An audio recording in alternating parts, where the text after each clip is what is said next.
All right.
Yo, yo, yo.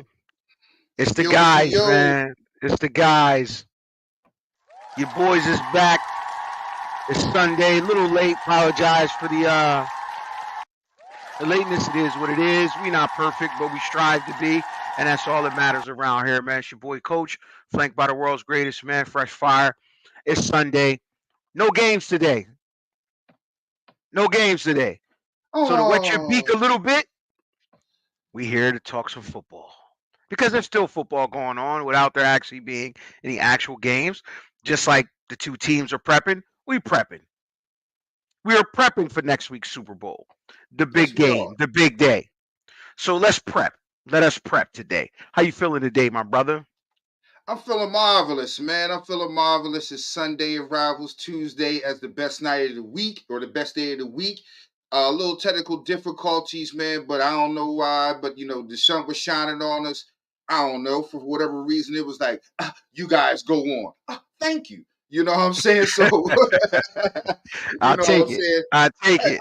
I'll take it. Take I'll it. take it, man. I'll But for take it. everybody tuning in with us, man, thank y'all, man, for following the Fire and Nice pregame football Absolutely, experience. absolutely, Thank absolutely, y'all, man. Thank absolutely, y'all, man. absolutely, man. Absolutely, absolutely.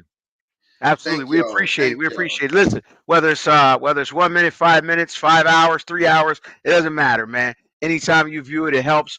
Once again, run those likes and subscribes up Facebook, Instagram, YouTube, Twitter. Absolutely. But with that being said, listen, we've got the stage is set. Yes, it is. We have got the San Francisco 49ers versus the Kansas City Chiefs next Sunday in a titicular battle for the ultimate prize. The titicular? The ultimate, ultimate prize. The ultimate prize, folks.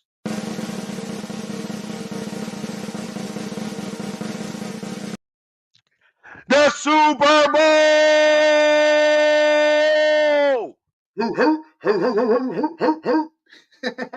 Yes, we are here. It is here. It is 1 week away. That is enough time to fully analyze this thing, enough time to put everything in perspective, talk about the journey to get here, talk about everything that goes into that monumental Sunday. That's what we're here to do today, folks. Yes, we are. So listen, with that being said, let's cover some news, just some random NFL news that we have, because there's a lot of things going on aside from actual football. There's some news. This is the season where teams and front offices that have not necessarily achieved playoff success, they start to get right. Mm-hmm. They start to make moves and start to do things, getting front offices in order, getting staffs in order, because the chronological order would go, okay, as soon as you're done, now you start to tend to your business, the business of football. If you're not coaching in the big game, there are 28 other teams or 28 plus other teams that are now in the business of getting there. You did not achieve the ultimate goal, at least from the standpoint of getting to the bowl and giving yourself the opportunity to win. So now you must shift your focus into the business of football. And for those that are doing that, that involves general managers, coaching staffs, everything down to the concession stand people, making sure your business is intact and your business is in order. So at this time, we have had every NFL team that had coaching vacancies and things of that nature. All those vacancies have been filled. Before I go down the line of those vacancies and we discuss them, quick thoughts on just the off-season business, well, the early off-season for some teams regarding the business of football. One thing that stood out to me that I thought was odd, and it kind of pertained or was dealing with your team, the Washington Commanders. The Washington Commanders moved on from Riverboat Ron, fairly early in the process. And I thought they were a team that, like you said, you have a lot of draft capital, you have a lot of salary cap space to really significantly turn your team around very fast. But when I thought about the coaching, firing, and hiring cycle, you guys were the last team to decide a head coach.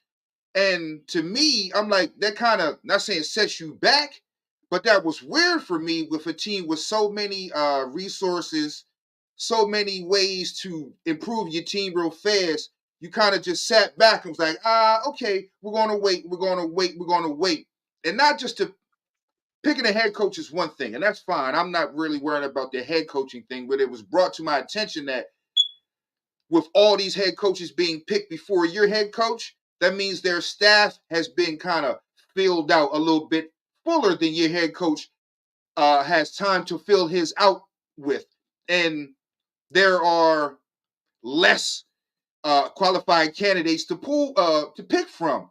And I'm like, all this positive motivation and things that you've built up in Washington, it seems like it could be undone with an untimely or a late head coaching hiring. And I just thought that was odd. That was something that stuck out to me. And that was your team. How you feel about that? I mean, not saying either way how it might work out, it might not work out. I just thought that was odd. How you feel about that? Well, it's odd that you brought my guys up because that's the first team that we'll discuss, being as though they were the last to hire a team, I mean, hire a coach. So point counterpoint. I understand, everything that you said, and that's one perspective.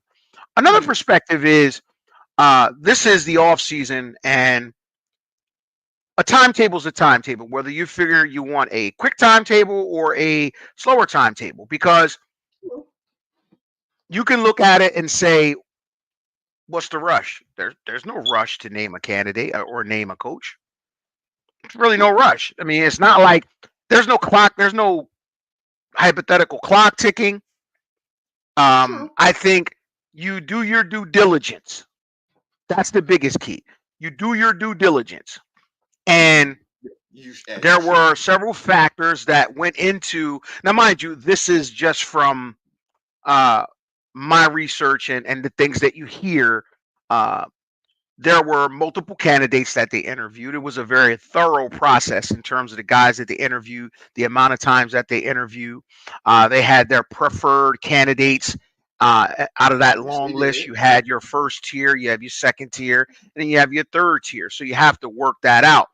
Part of that, uh, the difficulty in that is that some of your first tier may very well still be coaching. So that's a waiting process. And not only that, you couple that, that's your search. Keep in mind that you also have two other components to that. You have your candidate's preference and process, and then you True. have your suitors, right? So you have all that working in that. So you gotta there's a lot of minutia you working through. I don't look at a team that names a team very quickly. I mean, names a coach very quickly, any better or worse than a team that takes their time. It's just your process.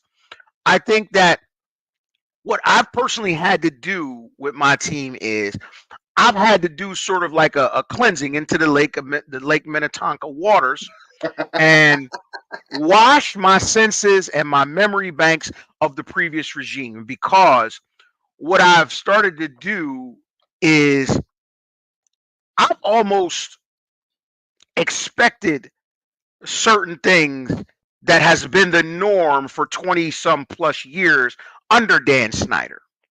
So I've had to step back and say, okay, this is a new regime. There's no history. There's no history. There's no patterns. There's nothing. This is literally the blank, clean slate. So with that being said, as a fan, you know what I'm typically used to? What's A that? splash higher, right? Or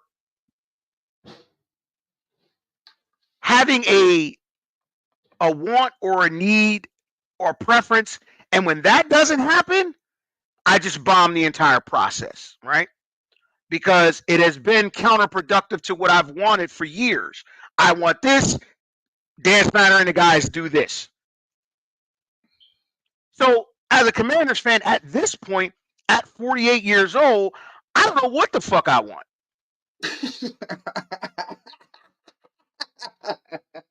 I don't know. I don't know what I want. I just know what I don't want. I Got don't you. want more of what we had before, right? So That's fair. That's fair. what we had before would have been the super splashy head coach hire a la Bill Bill Belichick, Belichick. um, you know, Deion Harbaugh, Sanders or something like Deion that. Sanders, some shit like that, right? And that's the norm.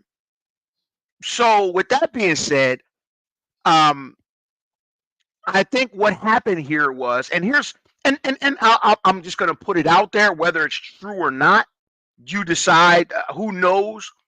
Some of the younger, more sought after candidates uh, that were coordinators, such as Mike McDonald, Bobby Slowick, Ben Johnson, etc., Aaron Glenn, those guys were sought after by everyone.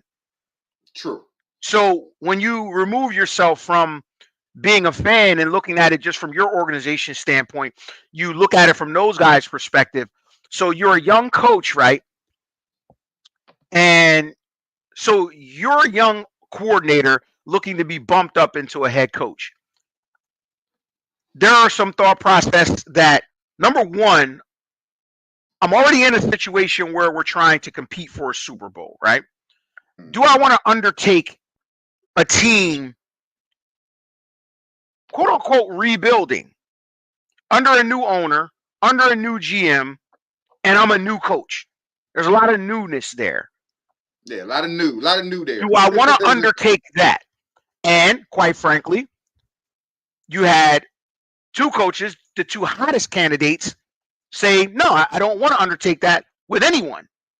I'm going to stay where I am, run it back, and maybe see what's going on next year. Maybe there's a more attractive position that opens up next year. When I look back and I say, okay, so we eventually hired Dan Quinn. And of course, my initial gut reaction was,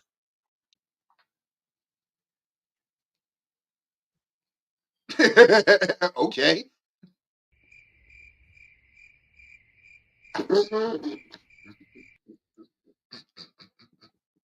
Hold on, before you go on further, let me give a shout out to our sister Kid Hill, Lenny Brown. because, it's not the splashy hire. It's not the young, hot, fresh coordinator. It's not the big name and you put in lights. It's just a guy. On the surface, it's just a guy. And I look at this purely from the standpoint of a hire. Who is Dan Quinn, right? Dan Quinn is sort of like picking a lineman in the first round. You don't really want to, but it might be what's best for you. It might be what's best for you. Who knows? Dan Quinn played at Salisbury State University, which is a local team. He is historically a guy that rapidly turns around a defense in a coordinator role, without question. He is a guy that has taken his own team to the Super Bowl. We all remember that, how that went. Now, The negatives is, the first thing that people would want to point out is, well, the last time we saw him, he was getting gashed by the Packers, and he gave up a 21-point lead in the Super Bowl. Yes, he did. Absolutely, those points taken. So what you want me to do is extrapolate those two instances out of probably 70 some plus games in between there. I Which wouldn't, one? but a lot of people are. A lot of people are, and they're fair in that assessment because that's the side that they choose to look at it. That's the lens that they choose to look at it through. That's not right or wrong. It's just an opinion, and it's actually a valid opinion. Is it the opinion that weighs the most in the entire? Who knows? I'm sure Dan it's Quinn. not because he got hired with Now, those things I being also on. now you also have to look at it like this. Okay, a telltale sign here is that Dan Quinn wasn't fired from the Cowboys.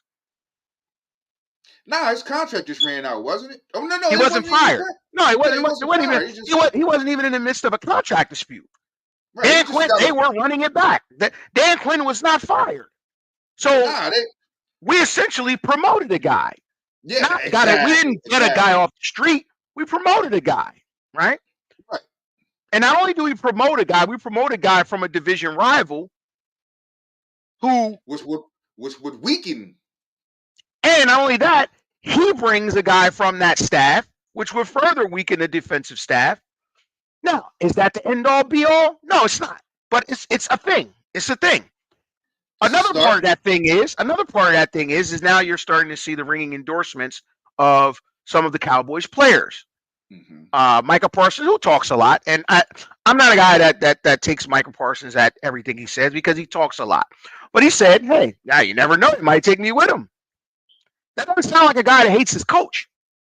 Oh nah, I never thought that people hated Dan Quinn. From what I've heard from our reports, every player loves him. He's a player's coach. They will run through a wall for him, so that speaks to Michael's point.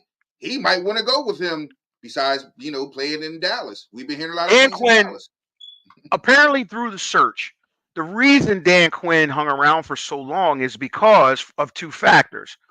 Dan Quinn started to get ringing endorsements from individuals around the NFL that the search committee found in high regard. He Mm-hmm. came across as a quality guy, a leader of men, um, and his credentials spoke for themselves. Not the top of the hiring tree, but when 1, 2, and 3 decide, okay, I'm doing this. Hey man, this guy, it's not a bad option. It's not, Right. the splat. We're not here to do this. We're here to do the right thing. We're here to do the right thing. We got our GM, the GM that everyone wanted, and he declined every single interview, and he wanted us. To me, there's something to be said about wanting the one that wants you. Oh yeah.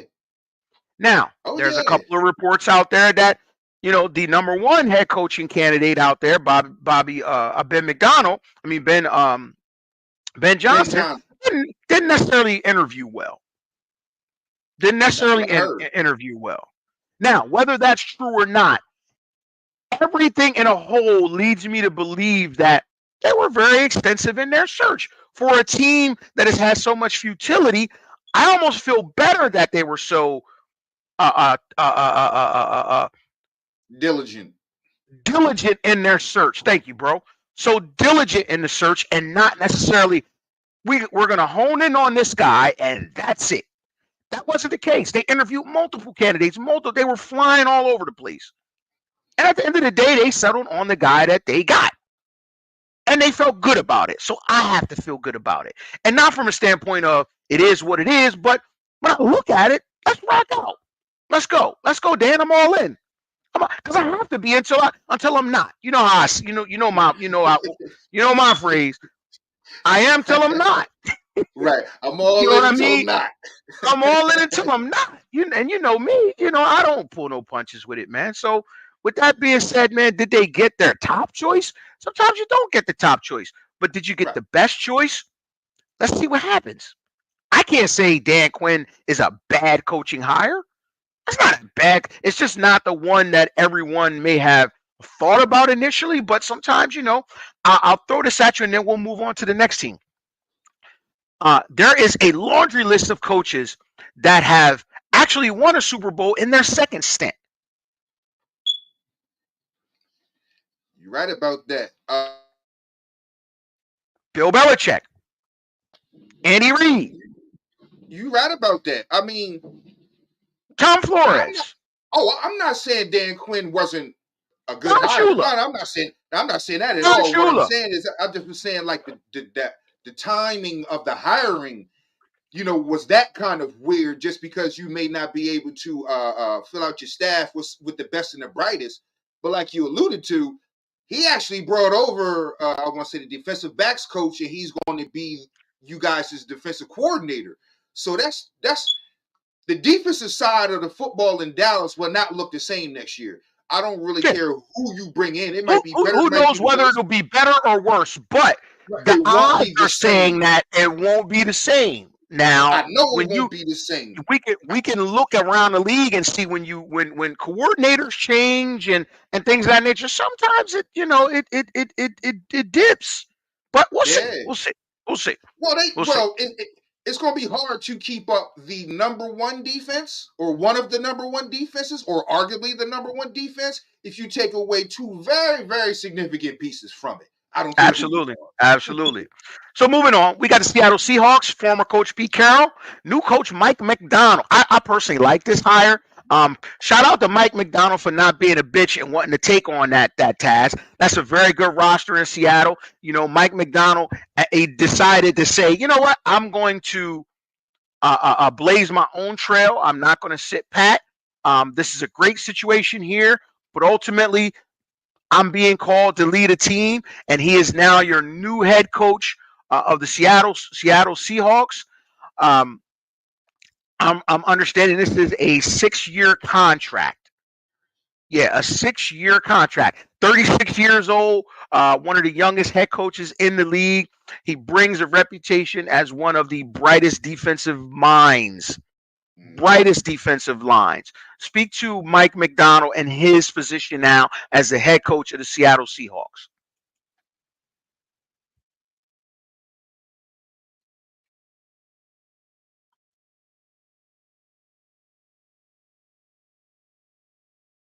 I think my brother has frozen a bit here.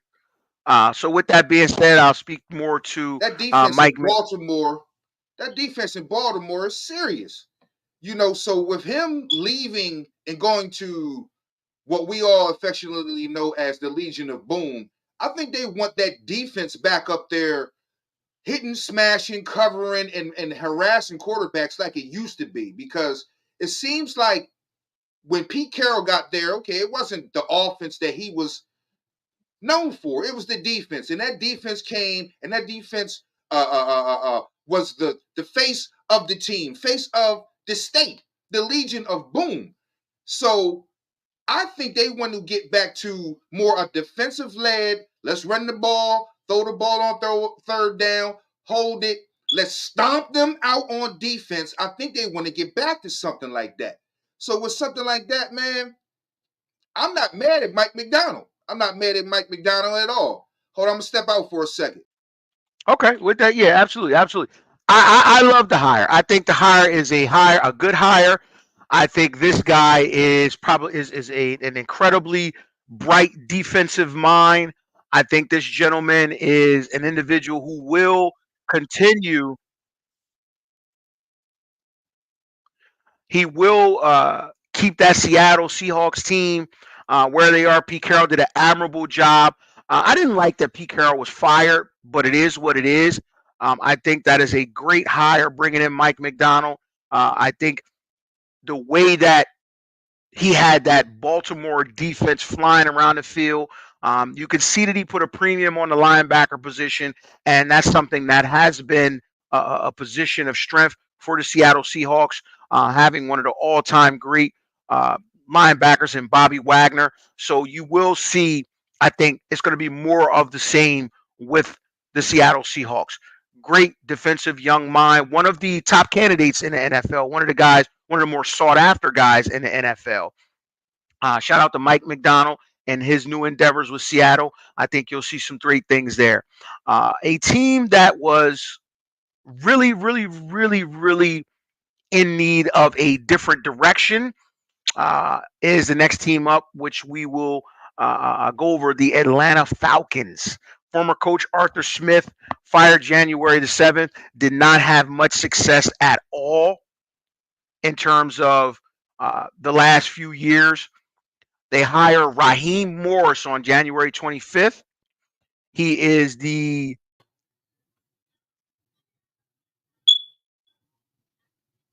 I think, a bright candidate here. One that my team actually interviewed. Raheem Morris is a a very, very, very, very, very, very great candidate to take on this job in Atlanta. I think Atlanta is one of the better jobs to take. They are loaded from an offensive standpoint. He just has to put his stamp on this team from a defensive standpoint. But they are loaded offensively. Some of the bright young stars in the NFL. They have, Bijan, Drake London, Kyle Pitts, Cordarrelle Patterson. They've got weapons across that team that all Raheem Morris has to do is get the defensive side of the football up to the level of the offensive side of the football. And I think you have what would be a match made in heaven. I love this hire personally. I think it's one that you'll see immediate dividends because of a quote unquote weak division that they play in. That division was won this year, I think, off of 8 or 9 games. It wasn't an extremely a successful division. The Buccaneers did manage to win that division and go on to host a playoff game and win that playoff game. But that particular division didn't have a 12-13 game winner. So, for all intent and purposes, the division is there for the taking for Raheem Morris. He just has to really give this team an identity on offense as far as, do they draft another quarterback? How's his feelings toward Desmond Ritter? Do they draft a quarterback? That remains to be seen. We will see. I personally like to hire Raheem Morris. I wish him luck. Now, the next team on the docket, it's more of a different undertaking here. The Carolina Panthers fired former coach Frank Wright on November 27th, and they usher in the new coach on January 25th, Dave Canales. Dave Canales has a huge undertaking here. Carolina is not a dream destination. However, they do still have a first round quarterback that came in with a lot of expectations, but there's a lot of pieces around that team that needs to be repaired. I think the key word here is patience. The Panthers hold 42-year-old Canales can help Bryce Young. Canales has been around successful quarterbacks such as Russell Wilson, Geno Smith, Baker Mayfield, and he has done good things with those particular quarterbacks. So they're hoping that he can provide a kinship and some leadership for Bryce Young to be able to get him in the right direction. I don't think this is all falling on Bryce Young. This team is in need of an upgrade in talent all across the board on both sides of the football. So this particular hire is going to be one where they need to exhibit some patience. The owner is not one to exhibit patience, though. That's my biggest issue. Dave, I think you need some sparks of success early to satiate that particular owner.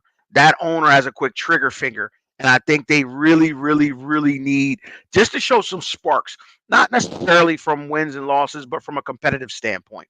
So I think that that's a bigger undertaking that's going on there with Dave Canales. So, Dave, I wish you a lot of luck there. That is a job that's going to need a lot of work there. So, Dave Canales is your new coach of the Carolina Panthers. Moving on, we got the Los Angeles Chargers, who probably made the biggest splash hire of the offseason, getting rid of the much maligned Brandon Staley, fired December 15th. New coach, Jim Harbaugh, fresh off a national championship with the Michigan Wolverines, stepping back into the NFL, this time on the West Coast with the Los Angeles Chargers, and a team that a lot of people feel like may very well be ready made to not necessarily contend for a Super Bowl, but with some tweaks here and there, the team can win. You have one of the brightest young quarterbacks who, as my colleague would like to say, fresh, has not done anything in the NFL but be a highly regarded prospect in the league. Jim Harbaugh takes over a team that does have some weapons, some very big weapons. I think that this team offensively should be able to do some things immediately off the bat. I think he'll change the identity of the team. I think he'll be a tougher. He'll make this team tougher in his identity. I think that he'll make this team a more balanced team, more in favor of his identity, and probably take some of the pressure off of young Justin Herbert and maybe make him a better quarterback. So I think this particular team is an ideal coaching spot. A lot of people thought that Bill Belichick would land here. They thought all of the more high profile coaching candidates would land here. Ben Johnson, Bobby Slowick, but ultimately they decided on Jim Harbaugh, who I think this is a good fit because I think what they needed is decision making and leadership, and Jim Harbaugh I think would provide both. Brandon Staley, I think the gambler role just wore thin. Terrible decision making on his part, and it just wore thin. It cost him way too many games. So Jim Harbaugh steps in here, and he inherits a team that's actually it's not a bad team, not a bad team, a team that can be turned around. Jim Harbaugh, your work's cut out for you here, but I think this is a good situation. The next team will go down is the Tennessee Titans. Got rid of Mike Vrabel, which a lot of people scoffed at because Mike Vrabel is well liked, and I think Mike Vrabel is at this very moment still a good coaching candidate, which he has not been picked up, which is still a head scratcher. But they bring in and usher in the Brian Callahan era. He served as the Cincinnati Bengals offensive coordinator the past 5 seasons. Callahan becomes the sixth coach for the Titans franchise since it moved from Houston to Texas prior to the 1997 season. So, with that being said, if you think about it, Brian Callahan was the offensive coordinator for the Bengals. When Joe Burrow went down, they still managed to be serviceable with the backup quarterback and actually have moments where they looked very, very good to his credit. So the question that I know Tennessee Titans fans want answers to is what does this mean for Will Levis? How does this affect Will Levis? Does he believe in Will Levis? Is that part of the reason why he was interested in this job? I'd like to think that those things would be on the table when hiring a Brian Callahan. Because if you spent that draft pick on Will Levis, you want to maximize his talent and his ability.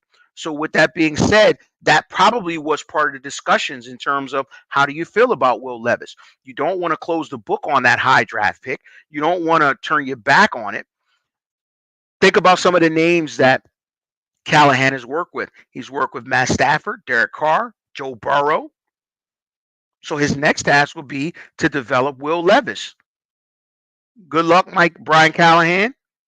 I think that the Tennessee Titans is not a rebuild project. That is a situation where, with the right things going the right way, this could be a good situation.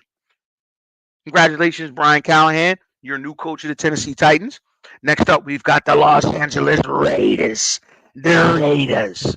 Raider Nation is standing up at this particular hire that they made. Got rid of the much maligned Josh McDaniels, who seemed to fall out of favor, was not a popular choice from the beginning. And with what transpired in Las Vegas, I think this was a change long overdue. They got rid of also the general manager, Dave Ziegler, as well. So, sort of a lot of changes at the top for the Raiders. But there was a bright spot in everything that happened last year. Antonio Pierce came along and infused some energy into that particular team. They bought into Pierce's style, the way that he did things. That team fell in line with Antonio Pierce, and you saw a marketed difference in that team from the change going to Antonio Pierce in an interim role. Antonio Pierce galvanized that team. You saw some things from that team as the fan base of that team probably didn't think you'll see. Specifically, that crazy explosion that they had. I think it was a Sunday night or Monday night game. One just an explosion from that team. That team fell in line behind Antonio Pierce, and you started to see and think they got to give him that job. They've got to give him that job. He Yeah, has to have that job.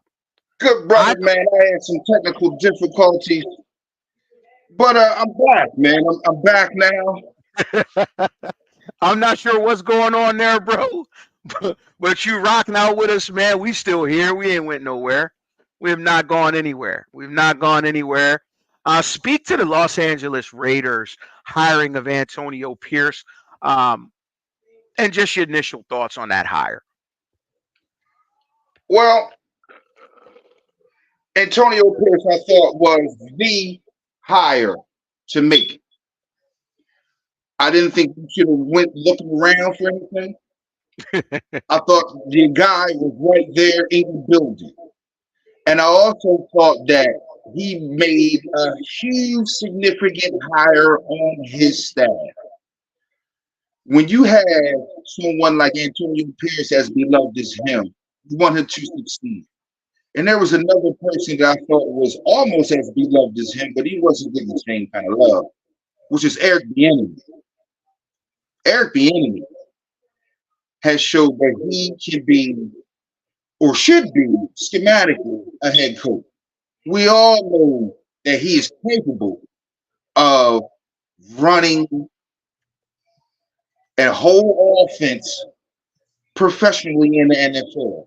So with that marriage right there, you have Antonio Pierce, universally loved throughout his locker room. And you have Eric Bieniemy, who I thought was universally loved for his offensive schemes. Maybe not his personality, but his schemes. I thought that was a match made in Vegas, for Vegas, with Vegas, in Vegas. I'm like, nah, those two people should be together and they should rock out Well, I for mean, it real. remains to be seen whether Bieniemy will go there. It hasn't been a done deal. The talk is that that may be the case, but it's not a done deal yet because Washington is still evaluating the offensive coordinator position. So, with that being said, we don't necessarily know if that's the case, but you stay tuned to that. But I absolutely love the Antonio Pierce hiring. I think it was a home run. I think it was the right thing to do. I think it was no way you can go around that. They rallied around Antonio Pierce like this. I mean, Spartans! What is your profession? they rallied around that man like that. They gave that man that sort of endorsement. When you get that sort of endorsement from your players, you got to make that move. You got to make that move. Shout out to the Raiders, man, for making that move and doing the right thing. Mark Davis, good job there. I love the hire. I love that. He was actually doing the job and doing the because they were hurtling towards the number 1 or 2 pick until Antonio Pierce stepped in. And my God, did he do a job? He did a job. Shout out to Antonio Pierce. I think Raider Nation has a lot to look up to. Now, you could look at this and say, man, he played us out of a high draft pick. I don't subscribe to losing, man. I don't care what you say. That stuff will work itself out. I don't subscribe to losing because if you're losing intentionally, you're creating a mentality that man that is like a skunk stink, and you can't get that off you. I'm sorry. Bruh, I have one word, and if I can find it, I'm going to give it to anybody who is down with losing. I am not down with losing, and this is how I feel about losing.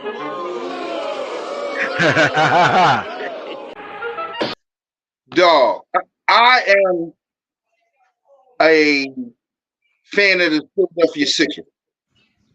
When they went through the process, I almost threw them into the Delaware River. I couldn't take it. Losing just to lose is a losing mentality because you're thinking that we personally don't have what it takes to get us to a winning team. We don't think about winning. We don't want to win. And we don't see winning as something that begats on itself. Winning begets winning, begets winning, begets winning. Right. As the same thing as losing begets losing, begets losing. Every time. So when you purposely send a message to your whole organization that we're losing, Nobody there has incentive to win or to think like a winner or to want to win. So if you purposely send a message to your locker room saying, no, we don't want to win with this guy who brought us to this situation to win, then your whole organization says, well, we're not winning. Why should I put my best foot forward? With that Absolutely. being said, you could not make this message again. You could not send this message again. They went through this a couple years ago with Rich Bisaccia, and it was like, yeah, we found our guy. To turn around to find the exact wrong guy in Josh Daniels. Come on now, you cannot mess this up 2 times in a row on your plate, sitting there for you. Right. So with that, I commend them for not wanting to be losers anymore. I commend them. Shout out to the Raiders, man. Good job. That's a good hire, in my opinion. Good hire. Great. Great hire. I love it. Another good hire that I also like, and the last team that we'll discuss will be the Patriots. Parted ways. I like how they put parted ways. They agreed to part. It's funny. It's fun, but that goes to Bill Belichick's standing in the NFL, and I think this is honestly the right way to do things when you're a franchise and you have somebody that's a legend. These are the sorts of things. These are the sorts of things that you see tossed around. You agree to part ways. Mutually ended the relationship. Those sorts of things. So Bill Belichick and the New England Patriots have agreed to part ways, ushering in the Jared Mayo era. And this was, listen, I know you mentioned about odd timing and things of that nature. This was very fast, bro. Very, very fast. The Patriots hired Mayo literally the day after. Talk about hiring from within. And this is a Bill Belichick guy. I expect more Patriots lifers on this staff and with this team with Jared Mayo. Absolutely. I don't think the Patriot way is going anywhere, bro.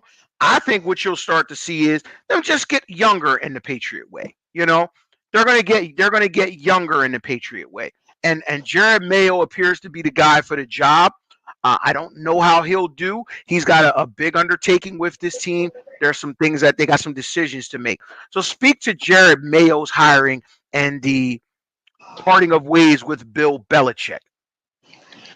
Well, when I think about Bill Belichick and New England, it makes me think of a marriage that could work, but for some reason, I just can't take it back.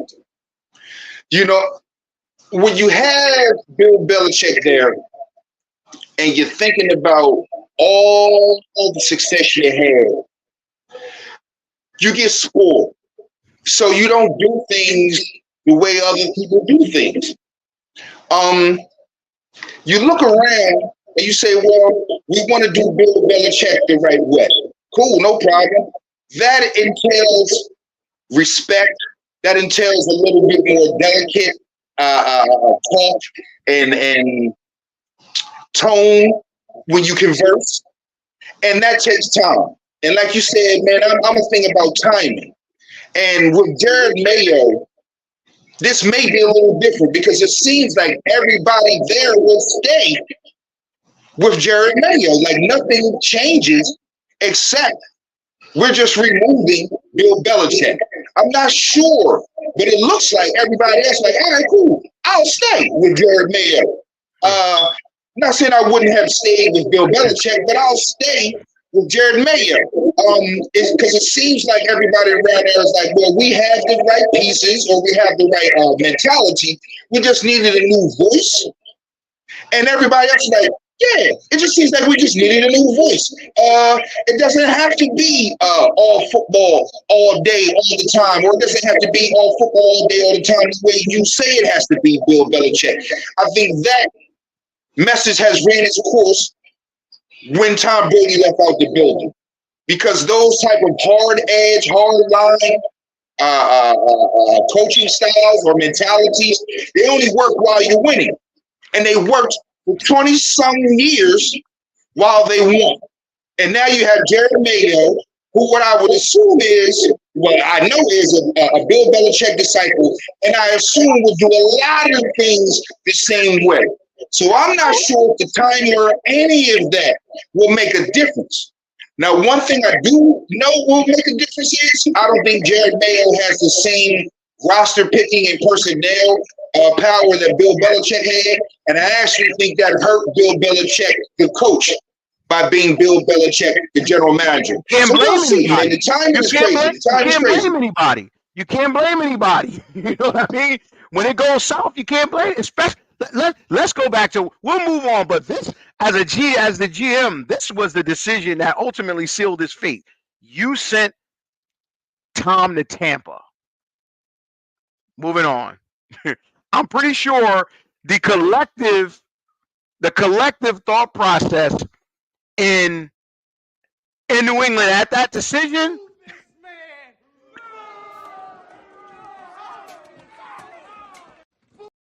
that had to be the collective sentiment, because that it's not a coincidence that the downslide began immediately after you made that decision.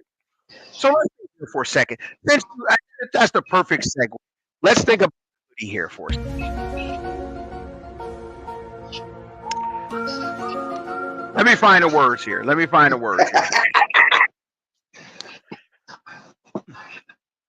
Possibly the greatest coach of all time, right? You know, possibly the greatest coach of all time. Possibly.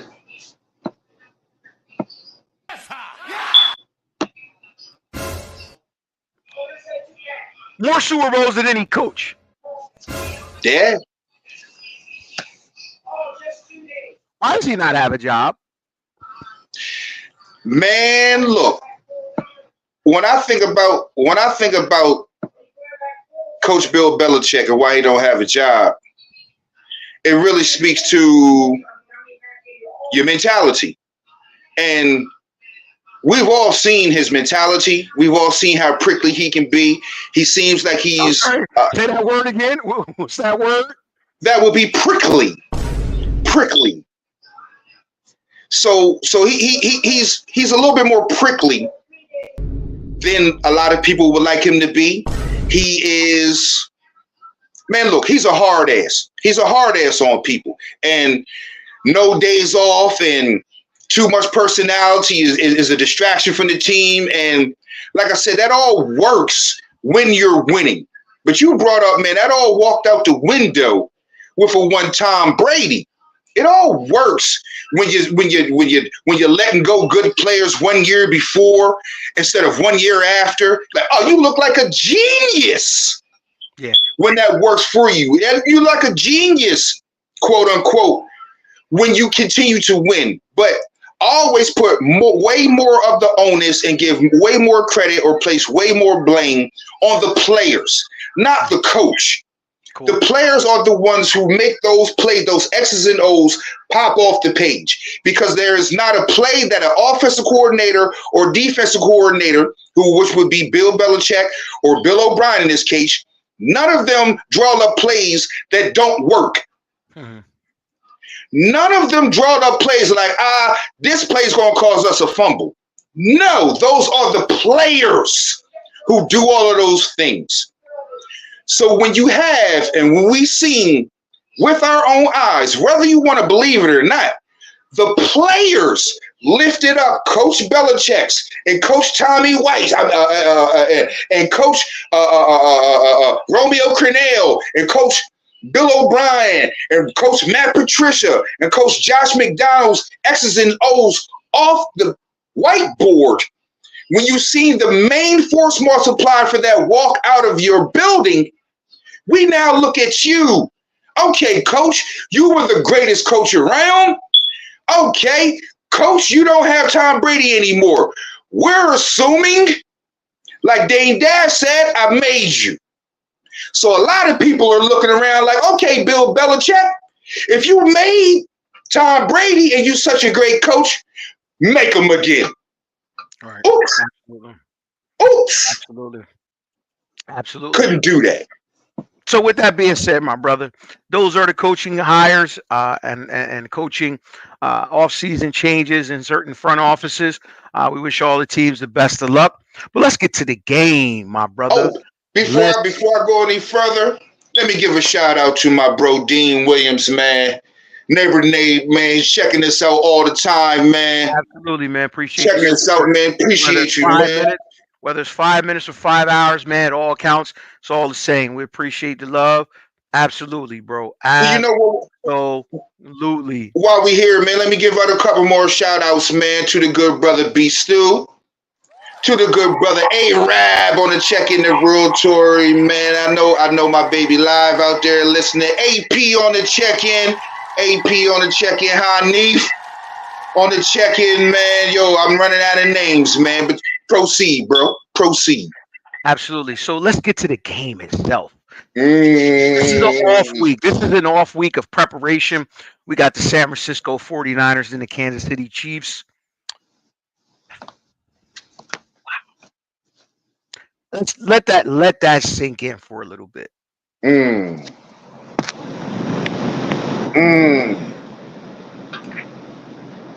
Let that sink in for a little bit. The San Francisco 49ers versus the Kansas City Chiefs. Yeah, that sounds good. That sounds good. Yes, it does. Without going too far into who's going to win, who's going to lose, we'll deal with that next week, right? Brock Purdy versus Patrick Mahomes. Your knee-jerk reaction initially to that graphic, just your knee-jerk reaction to that. Well, one thing I always like to believe in my head, regardless of we saying it's Brock Purdy against Patrick Mahomes, it's the Chiefs versus the Niners. Those two just happen to be the quarterbacks. And those two quarterbacks right now, like I always like to put quarterbacks in categories of can you get it done or can't you get it done? Those are two quarterbacks that I think have the potential and the talent to get it done. So when I see those two quarterbacks right then and there, I like to say those are two competent quarterbacks that I think can both win a Super Bowl. Now, when I look at one guy as opposed to the other guy, I think the alien, Patrick Mahomes, can do significantly more for his team to win a football game than Brock Purdy can. Now, like I said, I have not said that Brock Purdy cannot win a Super Bowl. But what I have said is I think that the alien Patrick Mahomes can do significantly more by himself to win a Super Bowl. I've seen him do a lot to just keep his team in a Super Bowl. Now, to win a Super Bowl, I've seen him win Super Bowls, so that goes without saying. But since we are here and we also have an opponent on the other side, I also have to give just as, and I ain't gonna say just as much, but I have to give enough credit to the guy on the other side. You're here. I don't care how you got here. I don't care who brought you here or who you brought here. You are here. I'm here. They are here. And what some people have difficulty with is delegating how much Brock Purdy's contribution to that meant to the team being where they're at. Now, some people will say, well, they was here with Jimmy Garoppolo. Yes, they was. Yes, they were. But I'm going to just assume that people didn't feel as good about this team with Jimmy Garoppolo heading it as they feel about Brock Purdy heading it. I've been hearing a lot of different talk with Brock Purdy heading or leading or quarterbacking the 49ers than I have with Jimmy Garoppolo leading, quarterbacking, and heading the 49ers. I have seen in 49ers Nation the hope that they have in Brock Purdy as opposed to the I'll say this. This is what I'll say. I'll say this. And this term has been thrown around a lot recently. game manager, right? And I don't get that sense from Brock Purdy as they used to get that sense from porn star Jimmy. Brock Purdy has gone out and won football games for them. Yeah. Yes. Yeah. Yeah. Let's keep it a bean. The only time we've seen Brock Purdy fail was due to injury. Yeah. Yeah. I have a problem with the narrative that, and I see it coming. It's the, watch, he gonna fail, and when he fails, last player picked, can't be a great quarterback. That's it's like the clip is loaded, and people are ready to fire that clip off. Listen, if Brock Purdy if the San Francisco 49ers lose to the Chiefs, no matter what happens in that game, it will be, oh man, they got the last player picked as a quarterback, that's why they lost. Even if that's not the case. But because that clip is already loaded, and unfortunately Brock has to carry that sort of baggage with him, I don't think that's fair. Nah, it's not. I don't think so either. Brock Purdy has, listen, the guy I saw last week, man, he was moving out that joint. By any means necessary. He's done it by air, and now you see he can do it by feet. He came back to get a victory. He's won as a front runner. What more do you want the guy to do? But because he doesn't have the pedigree. It's funny people say that because, like I always say, I have a complicated relationship with the one Lamar Jackson. I love Lamar Jackson. I love him running. I love what he does for your team. I think he's a fucking winner. But, I think he has a fatal flaw. And people seem to overlook that and tag him, oh, he's this, he's that. All right, cool, no problem. I think I know what he can't do. You feel what I'm saying? And when people looking at Brock Purdy, I'm like, game managing? I think that's what every quarterback is supposed to be fucking doing, is game managing. Game managing is looked at something as a bad term, but a quarterback's job, whether you're Patrick Mahomes or Bryce Young, is to manage a fucking football game. And we give you the ball because we think you're the best manager of our team. So it doesn't mean that you are, quote unquote, substandard and labeled as a game manager. I think that's his floor, just being a game manager. But I think because, like I always say, a lot of people look for style over substance. I'm like, all right, cool, no problem. You can have the style. You can have the style if you want it. But I would rather. You know what? Troy Aikman was a lot of substance over style. Hey, man. Hey. Phil Simms was a lot of substance over style. Hey, man. And these are the type of things people say, oh, man, well, these guys aren't it. Excuse me? They just showed you. They are it. That is what you need. That is all you need to get to a Super Bowl. Now, other people, we like to instill in them, oh, well, they have when it gets to a Super Bowl. All right, cool. Until I see you in a Super Bowl, I will not bestow upon you having what it takes to get to a Super Bowl. And that's what I'm saying. We are seeing Brock Purdy in real life in a Super Bowl. We are seeing real life Brock Purdy come back from games. We're seeing in real life Brock Purdy not just game manage games, but game win games. And people say, we don't like it. All right, cool. If you don't like winning, that's fine with me. I'll take Brock Purdy on my team because guess what else? If I had Lamar Jackson on my team, I would also want Deebo Samuel. I would also want Brandon Ayuk. I would also want Christian McCaffrey. I would also want George Kittle. They're on his team. So since they're on his team, he uses those motherfuckers exactly like he's supposed to use them. And guess what? They in the goddamn Super Bowl. So with that being said, a lot of people want to say game manager and all that bullshit. There's been a long time since I said that Brock Purdy is just a game manager. He is a gamer. Period. Period. Yeah.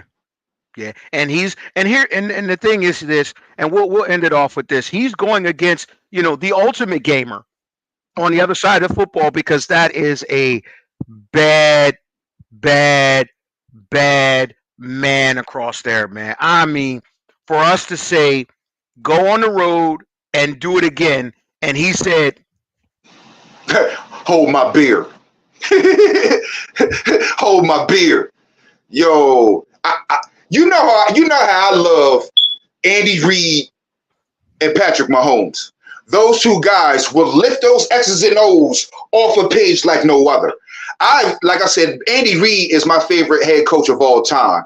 So he can lift players lesser than above the X's and O's, and they can just be regular players.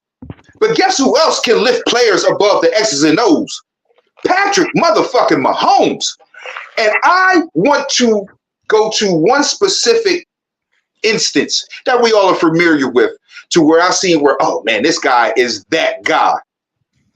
Where you have a guy, when I say you have force multipliers and you have someone that can lift someone off the X's and O's.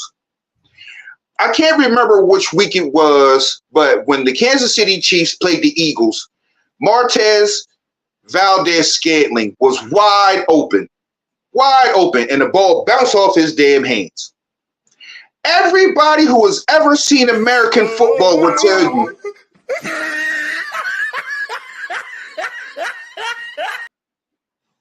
exactly. Everybody who's seen professional football will say that, oh man, that was Martez Valdez-Scantling's fault.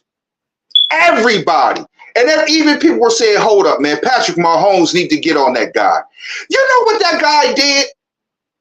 Patrick Mahomes probably said, yeah, I should get on Martez Valdez-Scantling right here in this moment, but I'm going to be a leader and get on the referees because I'm going to need him still. We're not cutting him. He's on the fucking squad. So instead of belittling, I'm going to big up him. Hence, fast forward to last Sunday, I fucking need him. Patrick Mahomes made a quote. He said, maybe I should have took a little bit off the ball so Martez Valdez-Scantling could have ran under the ball and had an easier time catching it.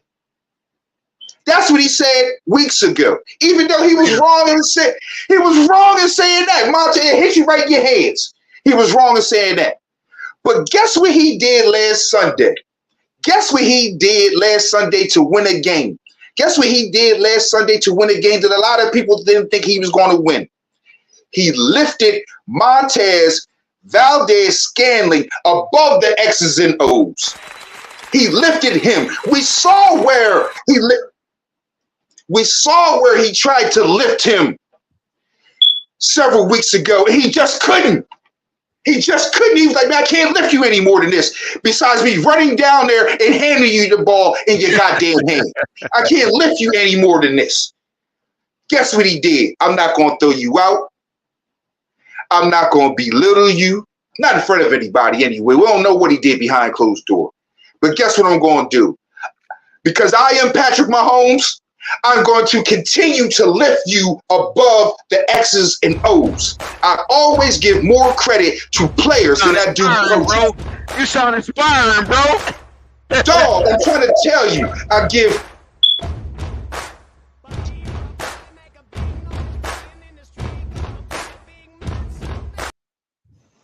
Dog, I'm trying to tell you, when you have a player that gets it like Patrick Mahomes, coupled with the awareness and in concert with the talent of a Patrick Mahomes, with the tutelage, with the foresight perspective of a several-time winning Super Bowl champion Andy Reid, those two people alone lift organizations above the X's and O's.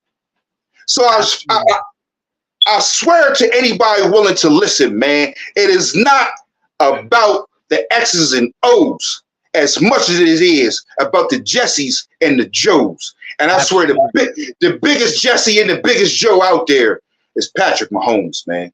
Patrick Mahomes. Good Lord. Absolutely, man. And before we go, real quick, neighbor Nave interjected the Pro Bowl. Did you manage to catch any of the Pro Bowl festivities? I caught a little bit of it. You know what? I caught a part that was very significant. I said, "Ooh!" I caught a part of the skills competition, and I happened to change to it right when Jalen Hurts was throwing the ball in the skills competition. And I said, "Ooh, that didn't look good at all." I caught some of the skills, and it just stood out to me. I said, damn, maybe the Super Bowl run year for Jalen Hurts was the anomaly. Because this guy was dirting balls. He was missing receivers that weren't even covered. And I was like, wow. I mean, maybe he's just on vacation. Maybe he's just on fucking vacation.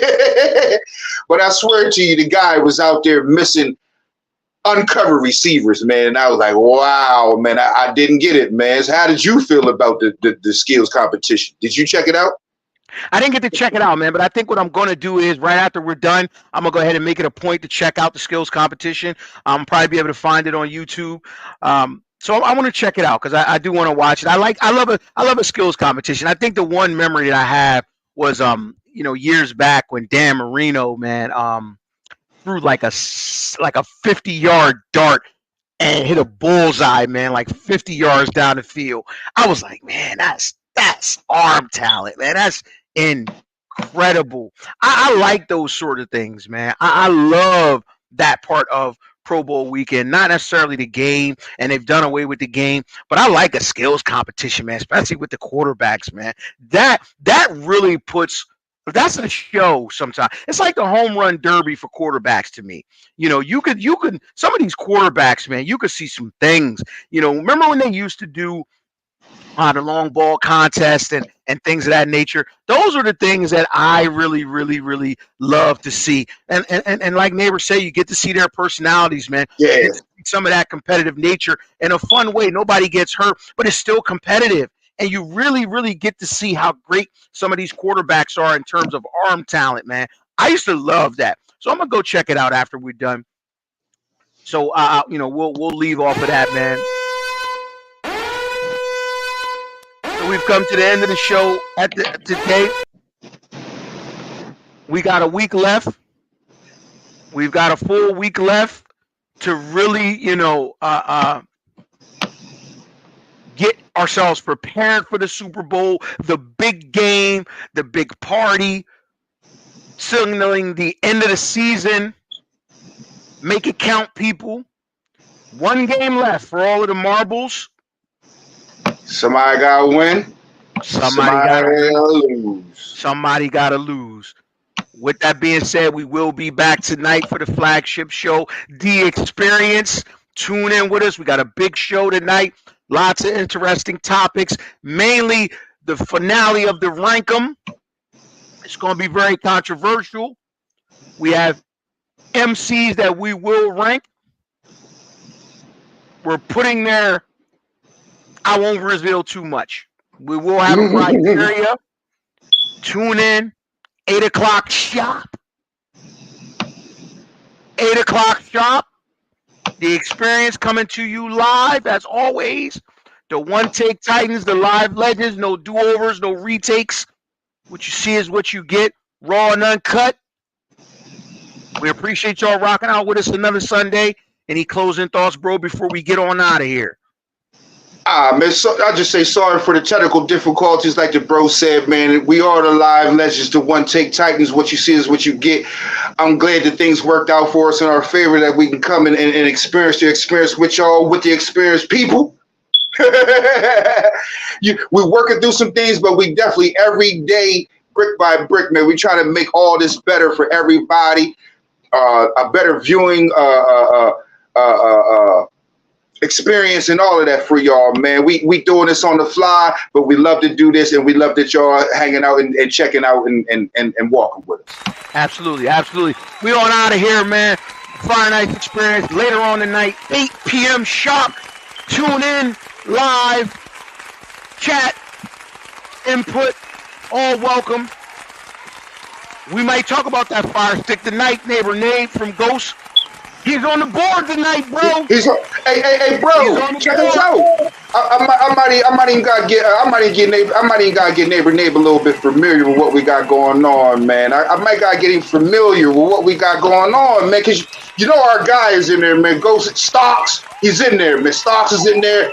I don't want to give it away though. I don't want to give it away. Tune I don't in. want to give it away, man. I don't want to give it away, man. I don't want to give it away, man. But I definitely Take us out of want here, to bro. Take us out of here. Cool, where we at, bro? I love y'all, man. Thank y'all for walking with us in the Fire Nights pregame football experience. For my man Coach, for my man Iceman and B Madness jamming, doing their best to make it back home from Bucharest. We out. Peace.